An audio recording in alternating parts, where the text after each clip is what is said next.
اعوذ باللہ من الشیطان الرجیم بسم اللہ الرحمن الرحیم۔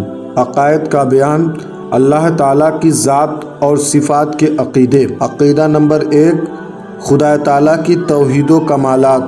اللہ عز و جل ایک ہے، پاک، بے مثل، بے عیب، ہر کمال و خوبی کا جامع ہے۔ کوئی کسی بات میں نہ اس کا شریک، نہ برابر، نہ اس سے بڑھ کر۔ وہ مع اپنی صفات کمالیہ کے ہمیشہ سے ہے اور ہمیشہ رہے گا۔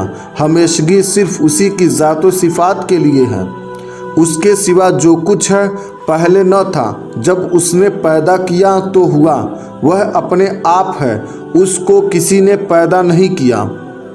نہ وہ کسی کا باپ، نہ کسی کا بیٹا، نہ اس کے کوئی بیوی، نہ رشتہ دار، سب سے بے نیاز ہے۔ وہ کسی بات میں کسی کا محتاج نہیں اور سب اس کے محتاج۔ روزی دینا، مارنا، جلانا اسی کے اختیار میں ہے۔ وہ سب کا مالک، جو چاہے کرے، اس کے حکم میں کوئی دم نہیں مار سکتا، بغیر اس کے چاہے ذرہ نہیں ہل سکتا۔ وہ ہر کھلی چھپی ہوئی انہونی کو جانتا ہے، کوئی چیز اس کے علم سے باہر نہیں۔ دنیا جہاں سارے عالم کی ہر چیز اس کی پیدا کی ہوئی ہے، سب اس کے بندے ہیں۔ وہ اپنے بندوں پر ماں باپ سے زیادہ مہربان، رحم کرنے والا، گناہ بخشنے والا، توبہ قبول فرمانے والا ہے۔ اس کی پکڑ نہایت سخت، جس سے بغیر اس کے چھڑائے کوئی چھوٹ نہیں سکتا۔ عزت ذلت اسی کے اختیار میں ہے، جسے چاہے عزت دے، جسے چاہے ذلیل کرے۔ مال و دولت اسی کے قبضہ میں ہے، جسے چاہے امیر کرے، جسے چاہے فقیر کرے۔ ہدایت و گمراہی کس کی طرف سے ہے؟ ہدایت و گمراہی اسی کی طرف سے ہے، جسے چاہے ایمان نصیب ہو، جسے چاہے کفر میں مبتلا ہو۔ وہ جو کرتا ہے حکمت ہے، انصاف ہے۔ مسلمانوں کو جنت عطا فرمائے گا، کافروں پر دوزخ میں عذاب کرے گا۔ اس کا ہر کام حکمت ہے، بندہ کی سمجھ میں آئے یا نہ آئے۔ اس کی نعمت، اس کے احسان بے انتہا ہے۔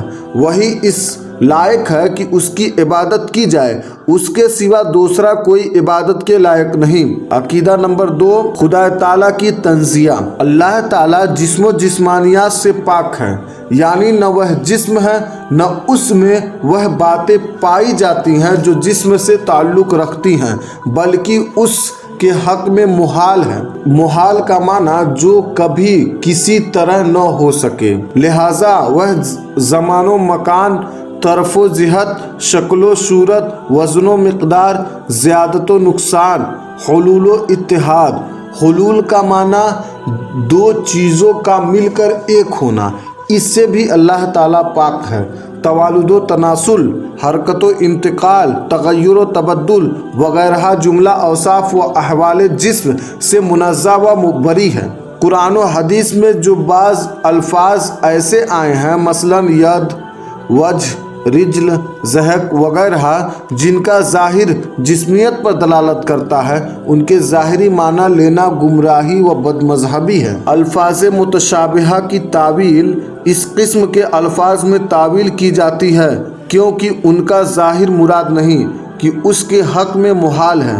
مثلاً ید کی تعویل قدرت سے اور وجہ کی ذات سے، استوا کی غلبہ و توجہ سے کی جاتی ہے، لیکن بہتر و اسلم یہ ہے کہ بلا ضرورت تعویل بھی نہ کی جائے، بلکہ حق ہونے کا یقین رکھے اور مراد کو اللہ عز و جل کے سپرد کرے کہ وہی جانے اپنی مراد۔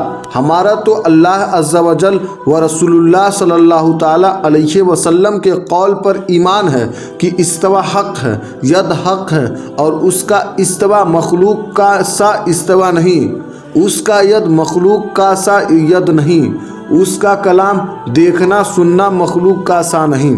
عقیدہ نمبر 3، اللہ تعالیٰ کی ذات و صفات نہ مخلوق ہے نہ مقدور ہے۔ عقیدہ نمبر 4، کیا چیزیں حادث ہیں یا قدیم ہیں؟ ذات و صفات الہیہ کے علاوہ جتنی چیزیں ہیں سب حادث ہیں، یعنی پہلے نہ تھی پھر موجود ہوئی۔ عقیدہ نمبر 5، صفات الہیہ